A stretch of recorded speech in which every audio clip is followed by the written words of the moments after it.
श्री गणेशाय नमः। ओम नमः शिवाय। श्री स्वामी समर्थ महाराज की जय। दोस्तों नमस्कार। आज हम देखेंगे कि एक ऐसी चीज जो हमारे रोजमर्रा की जिंदगी में बहुत ही महत्वपूर्ण है और आयुर्वेदा में उसको बहुत बड़ा स्थान दिया गया है। तो ऐसी चीज बनती कैसे है, क्या उसका हाइजीनिक का ख्याल रखा जाता है या नहीं, तो हम देखेंगे। तो आज हम जा रहे हैं गुड़ कैसे बनता है, गुड़ की जो प्रोसेस है और गुड़ की जो प्रोसेस है और गुड़ की प्रोसेस के माध्यम से कैसे बनता है, क्या बनता है, तो ये हम पूरा दिखाएंगे आज आपको। और बहुत ही बढ़िया चीज़ें हैं और कुछ उसमें ऐसी चीज़ें हैं कि जो हम देखने के बाद शायद उसे परहेज करें, क्योंकि हमारी जो ज़िंदगी है या फिर हमारा जो जीवन है बहुत ही महत्वपूर्ण है दोस्तों। क्योंकि जीवन में बहुत सारी चीज़ें ज़रूरी है।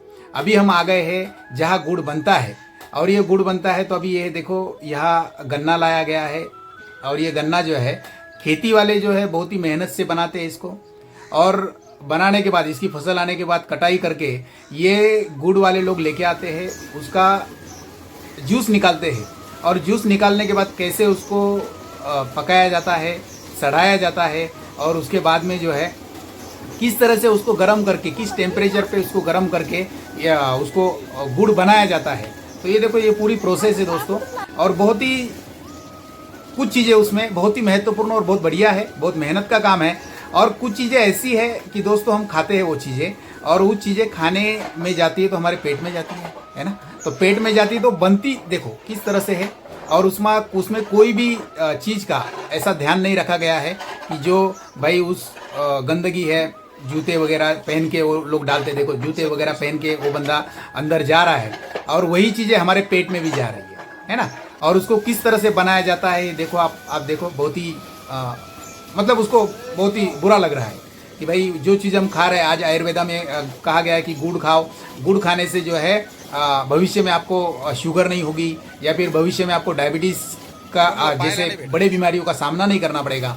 या फिर आयुर्वेदा में पुराने से पुराने गुड़ का महत्व बहुत ही बड़ा कहा गया है कि और ये देखो ये बनाया कैसे जाता है और किस तरह से उसको पका के उसके बाद में उसको साइड में किया जाता है, किस तरह से वहाँ से वो आ रहा है, वो चरखे से निकल के वो आता है।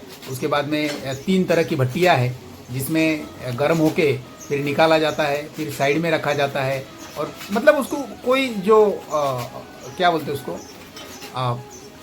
अच्छी तरह से नहीं दिखाया गया है कि जो भी चीज़ें हैं, जो चीज़ें हमें उसका ये करना चाहिए, हाइजीनिक का ख्याल रखना चाहिए, फिर क्लीनिंग का ख्याल रखना चाहिए, क्योंकि ये चीज़ें हमारे पेट में जाती है दोस्तों। और ये पेट में जाती है तो जाने अनजाने में क्यों ना हो वो खुद भी हम खाते हैं, है ना। तो ये किस तरह से बनाया गया देखो, देखो ये बहुत ही बेढंग है। और मैं कहता हूँ ब्रह्मांड में जिस चीज़ को बहुत ही प्रॉपर तरीके से बनाया गया है तो वो जो गन्ना है तो हमारे पेट में प्रॉपर तरीके से जाना चाहिए। इसका भूसा बना है और ये भूसा भी बहुत दोस्तों काम में आता है और जलाने के वगैरह काम में आता है, जानवर उसे खाते भी है। और ये इस तरह से है दोस्तों। और ये जो गुड़ है, गुड़ का महत्व आयुर्वेदा में बहुत बड़ा है।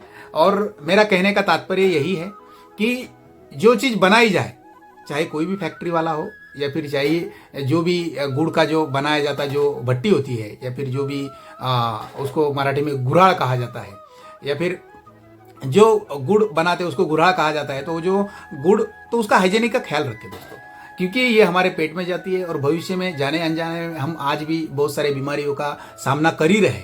तो ऐसी चीज़ें बनाते वक्त जो भी कोई मालिक है या फिर जो भी कोई लोग है तो उनको ज़्यादा से ज़्यादा क्लीनिंग या फिर जो बंदे वहाँ काम कर रहे थे उनको प्रॉपर तरीके से उनके जो पैर के शूज़ है या फिर जो वहाँ यूज़ किए गए जो कोई साधन है तो उसको प्रॉपर तरह से किया जाए। आजू बाजू का गंदगी जो है उसमें न जाए, ये उसका ख्याल रखे, क्योंकि ये जाने अनजाने में क्यों ना हो हम पैसे के चक्कर में जो है खुद की बॉडी सड़ा रहे, गला रहे। तो दोस्तों तो ये गुड़ को जो है वो आप देख ही चुके हैं। तो गुड़ को जो है महत्व आयुर्वेदा में बहुत है, तो ये गुड़ का महत्व हमेशा रहना चाहिए। इसके लिए मैंने आज ये वीडियो बनाया है। तो धन्यवाद। देखो।